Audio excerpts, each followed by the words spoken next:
Coming up on the Inside Indiana Business Television podcast, Fishers is becoming a life sciences leader with another huge investment. Governor Holcomb tells us what's fueling Indiana's manufacturing momentum. We update Fort Wayne's massive electric works district.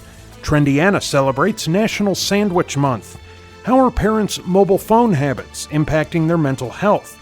And we get perspective on what collegiate conference chaos could ultimately mean for college sports.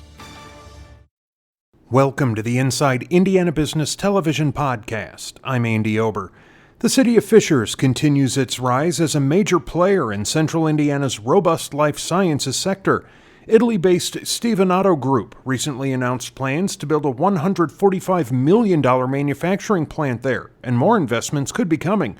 Fishers Mayor Scott Fadness joined Inside Indiana Business host Gary Dick with details. You know, the brand that you've created there in Fishers is about innovation and entrepreneurship and technology, but seemingly more on the kind of the IT technology side. Life sciences has kind of popped up as a real sweet spot. Yeah, we saw an opportunity, as we exited COVID last year. Incog Pharmaceutical decided to locate in Fishers, and we saw a real competitive advantage here in central Indiana. The idea that we had people that knew how to make things in manufacturing and had a deep understanding of life sciences, we found that was a really great opportunity for us to double down in an industry we weren't as used to. And since Incog Pharmaceutical came along, we've been racking up a number of investments, a number of wins, so to speak, in that life sciences area. And we think there's a tremendous momentum at our back right now. Okay, I think one of the most recent announcements, Stevanato Group, as mentioned, an Italy-based company announcing plans for a big investment there, $145 million, 230 jobs. And you've purchased some additional land, so you really think there is more to come in terms of life sciences investment in Fishers. Absolutely. We're very optimistic. In fact, tonight I'm on a call with an international opportunity, life sciences. We've got a number of conversations ongoing. So I don't think Stevanato will be the last announcement when it comes to life sciences in the city of Fishers. We really do think this is an emerging market that we can be successful at. What does it bring to the mix, in your view, from a business standpoint to Fishers, and then more broadly to the Indianapolis region, to have this cluster and a growing life sciences cluster in your community? I think it's a couple of things. One, what a tremendous opportunity to bring good paying jobs and good investment into the boundaries of municipalities. It used to be that in a suburban environment, you wouldn't want to necessarily put manufacturing in your suburban environment because it didn't do well with the neighborhoods that were there. This is really clean technology. These are great jobs, great investment. It's complementary to the environment around it. Secondly, I think if we can demonstrate a proof of concept here in Fishers about what can be done and the opportunities that abound, I really do hope all of central Indiana takes a hard look at this, because if Fishers can be successful at this, Indianapolis can be successful, Carmel, Greenwood, it doesn't matter. Central Indiana has the core elements to really do well in this area. You talk about the core elements, and you see this growth in life sciences, not necessarily in maybe how people would view a traditional a pharmaceutical company like a Lilly in drug development and manufacturing, but in fulfillment and in some of the support for the industry. And you talk about the distribution and logistics and the airport and FedEx and all of the assets here in central Indiana that can help it grow. You're exactly right. I mean, this goes beyond the person in the white lab coat inventing the next best drug. This is really about how are we going to manufacture the drug? How are we going to fulfill the orders? How are we going to distribute it? What about quality assurance and research and development that can be farmed out? There is an entire subculture, entire different industry sector with billions and billions of dollars out there that we can be capturing and be successful out here in central Indiana. And that's the area that we're really focusing on. Is those types of industries. And I tell you, keep an eye on Fishers. I think we're going to, throughout this year, I don't think it's unheard of for us to hit $500 million of life science investment in a year here in central Indiana and in Fishers. So I think there's real opportunity. Well, it's a big number. We're showing some of the other companies who've committed to Fishers here in recent weeks and months. And as you mentioned to me before we started the interview, overall, not just life sciences, but economic development and investment here in 2021, even in the face of the pandemic, has been a strong year, at least so far, for Fishers. Yeah, it's been great on a variety of industry sectors. Some of our older office space is getting filled up. We were concerned about that going vacant, obviously. Our restaurant industry is roaring at the moment here with the yard and different developments. And our tech sector is holding strong. So we really do think we're in a good place. We're continuing to diversify our economy and more come. Yeah, and a final question, a lot of work and a lot of development, a lot of change in downtown, the heart of downtown Fishers. How's progress going with downtown development? It's fantastic. The tunnel is finishing up. And frankly, if you've been by here lately, First Internet Bank's new corporate headquarters is going to be an extraordinary asset in our community. So, the face of Fishers, the downtown area is really changing, and we can't wait to get some of these projects done and get them open. Fishers Mayor Scott Fadness, thank you for joining us. Life sciences, a major focus area for the city that will be going ahead in the months ahead as well. Mayor Fadness, thanks for joining us. Indiana has built a reputation as a manufacturing powerhouse, and now Governor Eric Holcomb says the state is building a strong portfolio in innovation and research and development. The governor came on the show to talk about what's fueling the growth. The governor is my guest this week on the Business and Beyond podcast. He says even in the face of a pandemic, the state is on pace for a record year in economic development. As an example, Amazon, Apple, and Toyota all announcing investments totaling nearly $2 billion with thousands of potential jobs. The governor says the state is also making big gains in the R&D sector. One thing about Indiana is, we are a powerhouse when it comes to manufacturing, advanced manufacturing. We are a powerhouse. Our reputation precedes us in terms of distribution. We're now increasingly becoming a player on the big stage in terms of the research and development. And so you're seeing us lean more and more into that phase of the whole process. Those are higher wages, but that requires us to then reinvest with the revenue, and that responsibility comes reinvesting more so in job training and skilling up our workforce to be able to compete with others around the world. We're getting very choosy and picky about projects that we go after. And I say that because during the pandemic, through the Indiana Economic Development Corporation, we hit a record number of new job commitments coming to the state because businesses didn't shut down forever. They've got to grow or they will die. Mm-hmm. Even in the face of a pandemic. And so they were making investments, doing the analysis, and they were looking at places, good ecosystems where they could grow. And Indiana was on their radar more times than not. That allowed us to go over 31,000 new job commitments. When you look at where we are this July compared to last July, we're about 5,000 more jobs right now than we were last July when we broke the record. We're at about $3.89 billion in capital investments. We were in just under $2 billion at this time in July last time. We're 40, 50, almost 50 projects completed than we were at this time in last year. And the wages are higher too. At this time, we're about $2 higher. So we continue to knock on about $30 an hour average hourly wage. And so that's what we're going to keep leaning into that. So if you see those new job commitments come down, it's only because, well, not only, but one of the central reasons will be because we're going for a higher wage job. We are also now, unlike ever before, because we can, we've positioned ourselves to invest in quality of place. And oftentimes when you're trying to attract talent and millennials and the talent of the future, you've got to have places where people want to live, oftentimes more than where they want to work. The first phase of the massive Electric Works District in Fort Wayne is set to open in a little over a year. The effort could be a game changer in Northeast Indiana. Inside Indiana business reporter Mary Rachel Redman has a progress report. The Fort Wayne metro area is one of the fastest growing cities in the Great Lakes region. Over the last decade, more than $1 billion has been invested in the heart of downtown. And perhaps there's no bigger project than the historic revitalization of a place that once employed roughly half the city. Hundreds of millions of dollars have been put into General Electric plants and equipment. It's taking this enormous, tremendous asset that was a historical part of our city, and it's revitalizing it for our people today.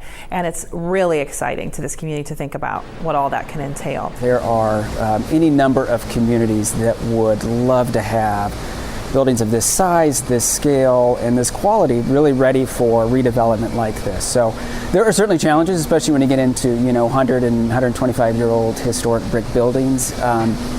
But the features and the benefits they offer, you just can't really get a lot of times in new construction. While the character it offers, from the ceiling height and the windows and the natural light and just the quality of the construction, all of those things add up to a really unique kind of experience when everything's said and done. As you can see behind me, construction on Electric Works is underway. The first phase is expected to be complete in fall of 2022, and once completed, the estimated economic impact annually will be nearly $400 million, a big coup for Fort Wayne.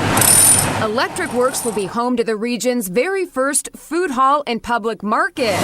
Officially dubbed Union Street Market, it will feature over 20 vendors daily, as well as a year-round farmers market. But perhaps most importantly, the new venue will also help address food deserts and access to healthy food options for surrounding neighborhoods. The Union Street Market will be a really unique and rich mix of refreshment and entertainment opportunities for people who work here, people who want to come and visit, people who live nearby to be able to walk. Really kind of modeled on the public market experience you find in large cities across the country. However, the first building scheduled to go live in August of 22 is a new STEAM high school that will give students the opportunity to experience project-based curriculum with on-site companies and entrepreneurs, almost mirroring the same kind of training that happened on that same GE campus nearly 100 years ago. Hundreds of thousands of training hours have been given to young men like these. So it'll be a STEAM school focused on high school for grades 9 through 12. And the students here will really get a unique experience on site with businesses and organizations and entrepreneurial programs that they'll be able to really almost embed and do kind of project-based curriculum with. So it'll be a very exciting, unique model for not just Fort Wayne, not just Indiana, but for the country as a whole. And officials tell me once the entire three-phase Electric Works project is complete, it will quite literally and figuratively change the landscape of downtown Fort Wayne as we know it. And we've always seen Electric Works as part of broader downtown development, sort of integrative with a lot of things in other neighborhoods around us, lifting those neighborhoods up, helping them benefit from the development taking place downtown. We see it as kind of that central corridor where a lot of it's going to really help expand what people think of when they think of downtown Fort Wayne. Mary Rachel Redman, Inside Indiana Business. While some of us celebrate all year long, August is National Sandwich Month. From Lady Tron's in New Albany to Panini Panini in Michigan City, Indiana has a lot to offer Hoosier sandwich lovers. Yelp Senior Regional Lead of Community and Marketing, Brittany Smith, has more in our Trendiana segment. Food in general has become a lot more diverse around the state of Indiana, and there are all kinds of sandwiches that one can try these days. And we begin with your tour here in Indianapolis at a very popular spot, Goose the Market. Yeah, this is a staple that's been around since 2007, and it's not only a salameria and delicatessen, but it's actually somewhere you can also find a lot of great veggie sandwich options and breakfast sandwiches. Folks love their Batali sandwich and the Goose sandwich. You can't go wrong with either of those, and they're curing their own meats, which makes it even more special. And they just started kicking back off some new in-person events, which we've all missed, classes like oyster shucking, some yoga paired with cheese and wine. So it's a really fun business and a part of the community. Yeah, always a lot going on at Goose the Market. Your trips around the state are very much statewide, and let's go to Northwest Indiana in Griffith for the Grindhouse Cafe. Yeah, they're known not only for their great sandwiches, but they describe them as their fancy pants lattes, which I love, a fun way of saying it. They are known not only for their pulled pork in their Yelp reviews, but also the chicken sandwich and the croque grindhouse, which has some great cheese and ham. So good crowd pleaser, maybe for someone who's looking for a classic. A lot of places, a number of places you can get a really good Cuban sandwich, including right here in Indianapolis on the northwest side. Yeah, Michigan and 86, the Cuban Sandwich Shop. This is a little slice of Havana right here in Indy. And folks really love their pan con lechon, which is a roast pork sandwich. It's got the grilled onions, light mayo, toasted on Cuban bread. And while you're there, you probably should pick up some coconut flan, too. It's really popular. Good stuff. Let's go to Northeast Indiana in Fort Wayne. And I think I'm pronouncing this right. Banh Mi Barista? You got it. That's right. And if you're new to a banh mi and you've never had one before, it's on a French baguette, but it's filled with lots of great Vietnamese ingredients like pickled carrots, daikon, really refreshing. And banh mi is a great family-owned business that's really introducing the Fort Wayne area to great Vietnamese cuisine. Some of their most populars are the banh mi sandwich, like I mentioned, and they're making all those in-house ingredients filled right there. Really statewide in flavor, if you will, this month, Brittany. New Albany, Southeast Indiana. And this maybe gets the award for being the most unique, and that's Lady Tron's. That's so true. From the pictures you can see, it's got a fun sci-fi space-themed decor. It's truly from top to bottom a fun atmosphere, and some really innovative sandwiches as well. They're known for their Ripley, which is a juicy pulled chicken simmered in a blueberry molasses sauce with some sesame slaw. Makes me hungry just thinking about it. And their fried fish sandwich. Both sound really great. And our last stop this month, we pop back up to Northwest Indiana, Michigan City for Panini Panini. Yeah, this is a spot that frequently makes our top list of places to eat in the state of Indiana, and known for their great friendly customer service, hard to beat.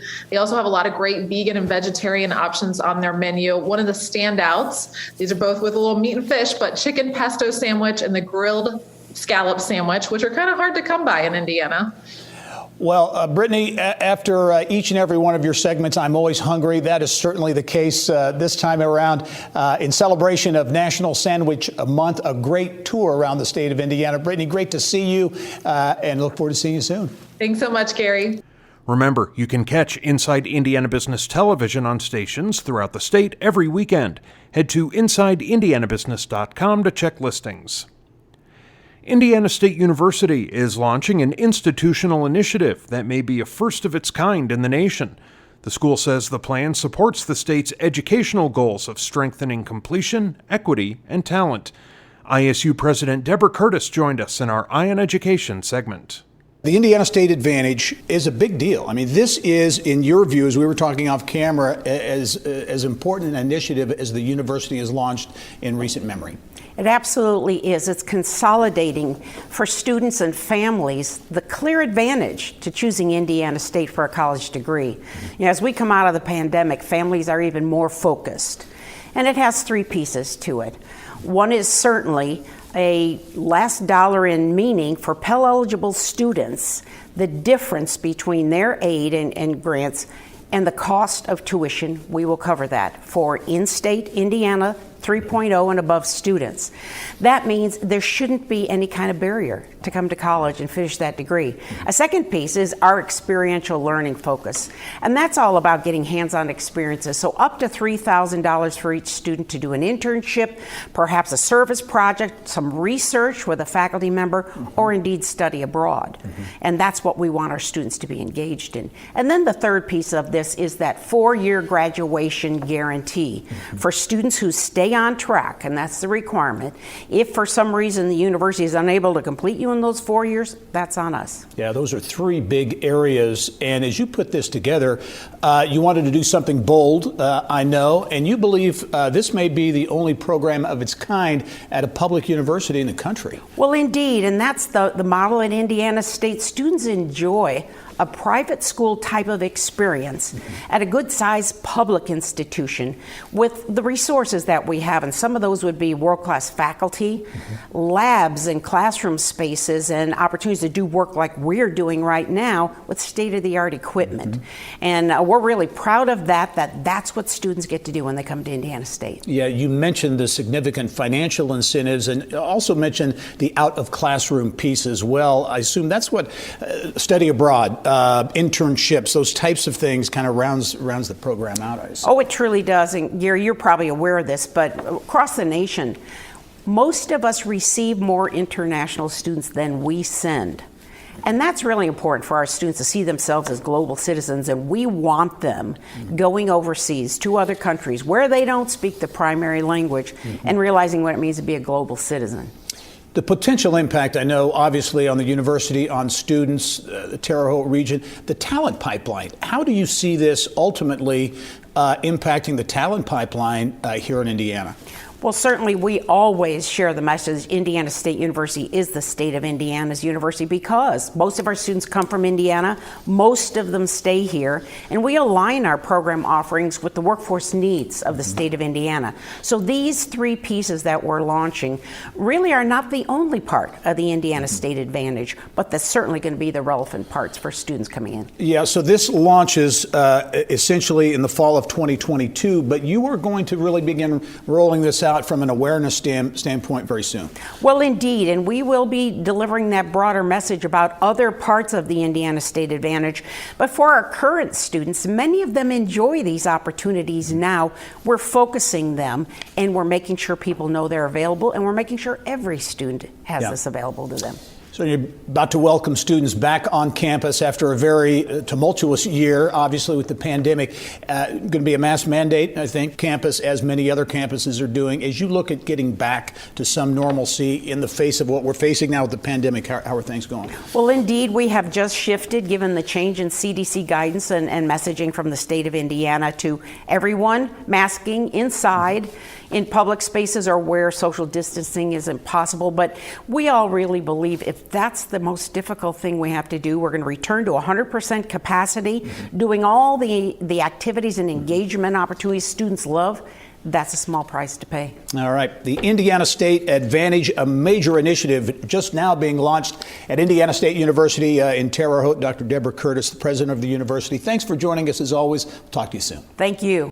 Parkview Miro Center for Research and Innovation in Fort Wayne is celebrating a first. Research scientist Brandon McDaniel has been awarded a grant to examine parents' mobile phone habits and mental health. He spoke with Kylie Valletta in the Business of Health. All right, well, I think one thing we should talk about right off the top here is that you say with this study, you're not trying to throw parents under the bus, right? Yeah, exactly. Because we're all in this together. We live in the age now where there's so much technology around us all the time, and we're all on our smartphones, and it's just the way it is. So we're not trying to sit here and say, oh, everything you're doing is bad.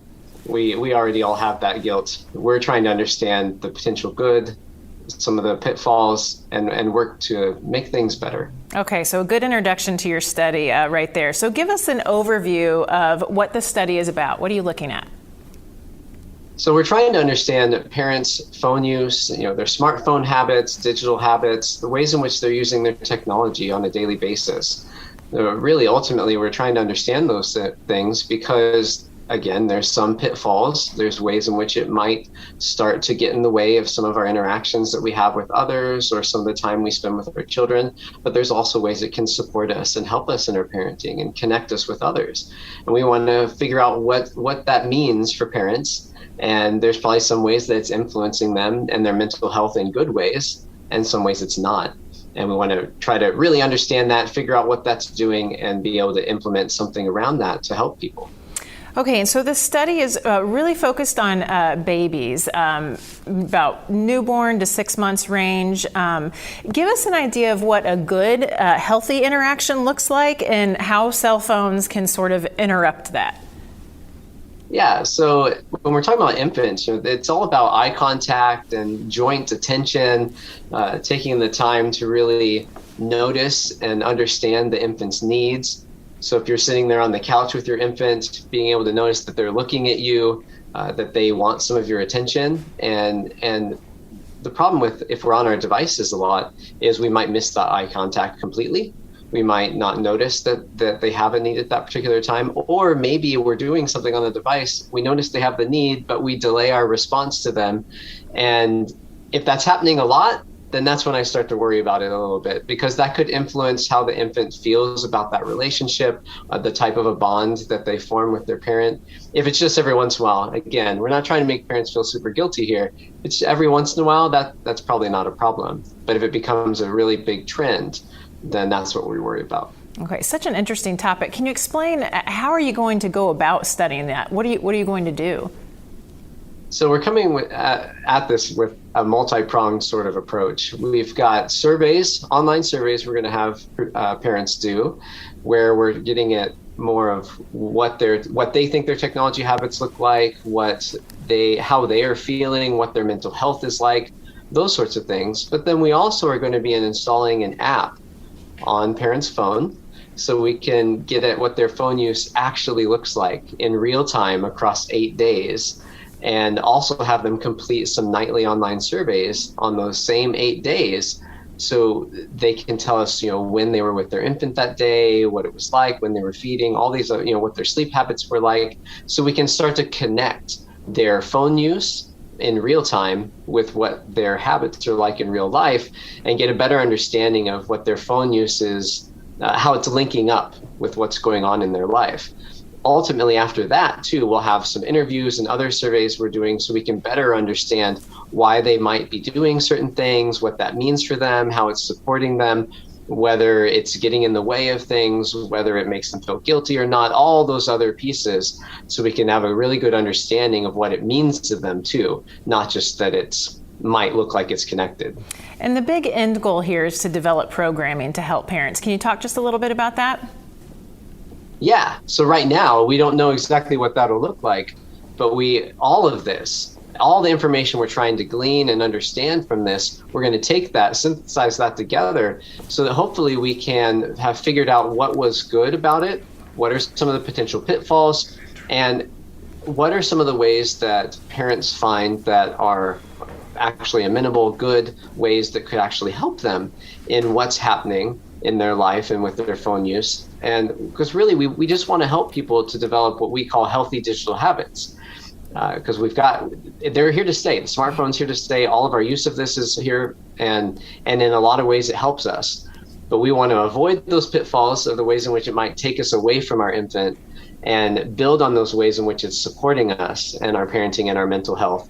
So what we're hoping in the end to have enough information to design some programming that'll help people to know what to avoid, what to do, how to do it, so they can build healthy, strong relationships. All right, Dr. McDaniel, thanks for being on the show today.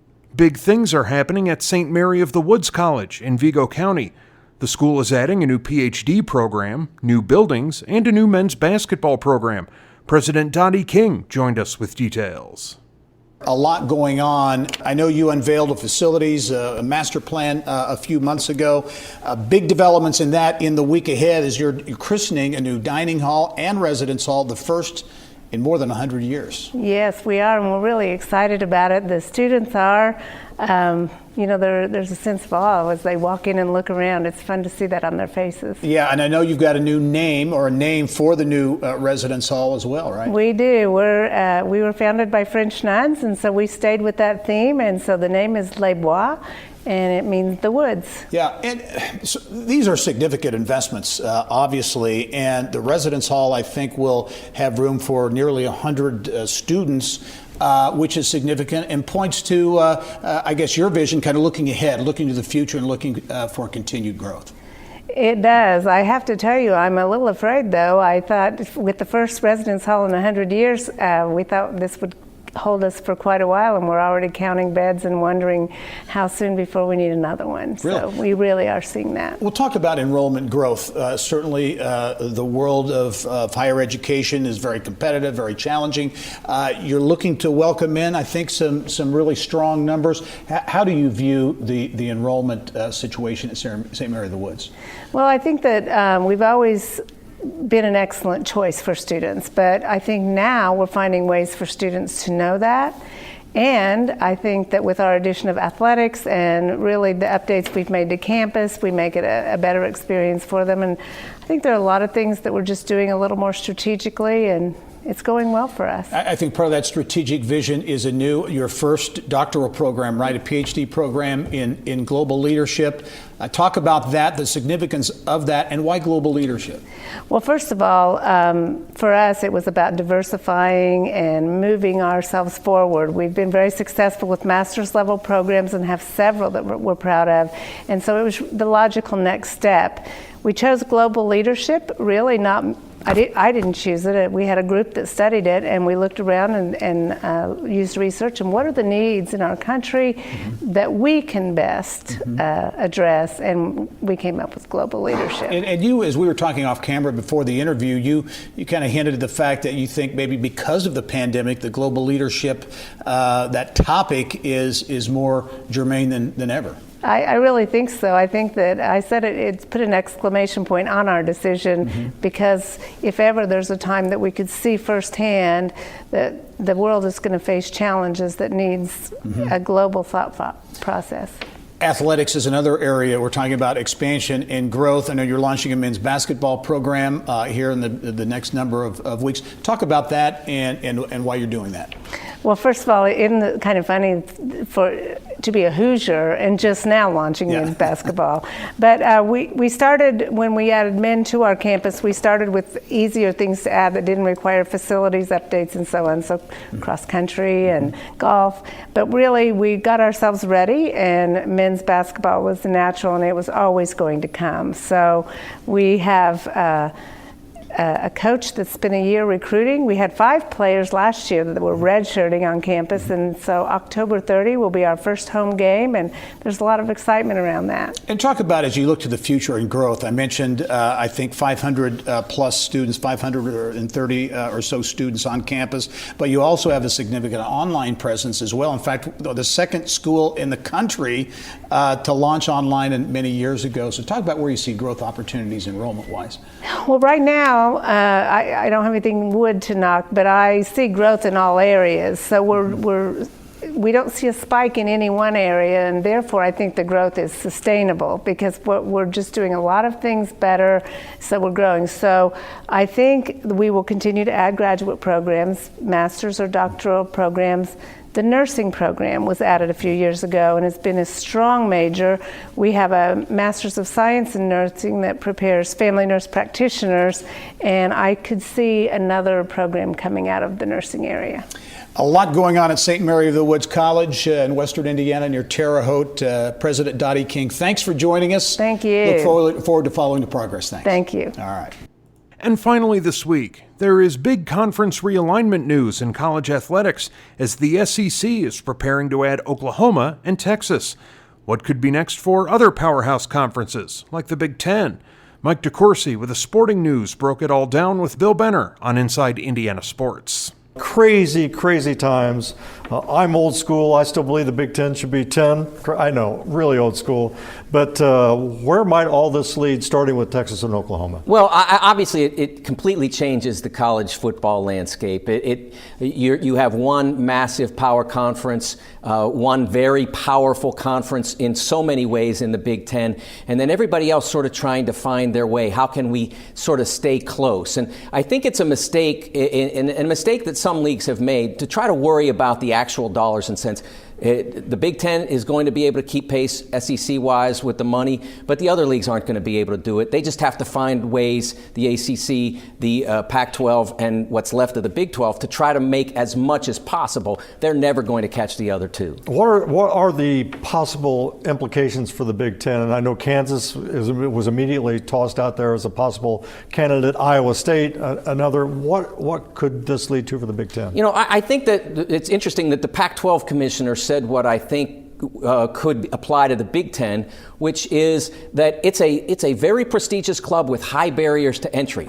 And honestly, other than Notre Dame, from a standpoint of a regional fit, I don't think there's anybody out there that would empower the Big Ten. And you don't want to make decisions like this that's so fundamental to your structure to react to somebody else's work. You want to do it to make yourself stronger. I don't see that out there until Notre Dame comes knocking again. Well, and speaking of the Irish, member of the ACC, not in football, but playing an ACC predominant schedule, is there any scenario where the Irish could finally join the fold? That's been rumored forever. Yeah, they came close 20 years or so ago, and I think the fact that they didn't go through with it certainly had some hurt feelings. Now, if they changed their minds now, nobody at the Big Ten would have any reason to say no. They would absolutely embrace that idea. I just don't see it. Notre Dame has valued its independence so greatly for so long that unless a new group of people, and we're talking about maybe even another decade removed, maybe a new group of people that had different ideas could see that changing. I just can't see it happening now. NCAA has scheduled a constitutional convention. I assume it'll take place here in Indianapolis in November. We mentioned the really damning gender equity report, men's Final Four vis-a-vis women's Final Four, name, image, likeness, many issues, including conference tumultuous conference activity. What do they expect to accomplish with this constitutional convention? I think the one thing they want to try to accomplish is to try to keep the NCAA intact. I think that's the number one priority. What do we have to do to make this organization work for all our members? And I think the thing that you have to remember is that in addition to all the functional activities that they take care of and do so well at, championships and that sort of thing, the NCAA men's basketball tournament is worth $1 billion for 3 weeks of basketball. That money isn't out there in any other form. If the Power 5 school said, okay, we're going to do our own, or whatever scenario you want to present, it's not worth that much money, even a prorated share of a smaller pie. It's that NCAA tournament money it's a magical formula that they can't recreate. So there is incentive to try to find a way to keep this thing together. Mike, as we wrap up, name, image, likeness again came out early July. There hasn't been an overwhelming number of athletes to cash in yet. How do you see that playing out as we move along? I think the one thing about it is that we have seen athletes in both football, women's basketball, men's basketball. We've seen them in all those sports that have shortcut their development because they felt like there's money out there that I'm not making now and I need it, my family needs it, whatever. This might change that. Some of the development, the G League Ignite program, the Overtime Elite program, everybody trying to find a different way to train athletes. The best way to become a pro basketball player is still going through the NCAA. Football, obviously. And so I think from that standpoint, this might help to keep athletes in school longer, get them more educated and get them better trained. Well, Mike, fascinating insights from the Sporting News, Fox, and the Big Ten Network. We appreciate your perspectives, and it's going to be a fascinating time as we continue to move down that highway. That wraps up this week's Inside Indiana Business Television podcast. Remember, you can find all of this week's TV segments, as well as the top business news from throughout the state at InsideIndianaBusiness.com. While you're there, you can also subscribe to our platform of free e-newsletters. This is Andy Ober for Inside Indiana Business.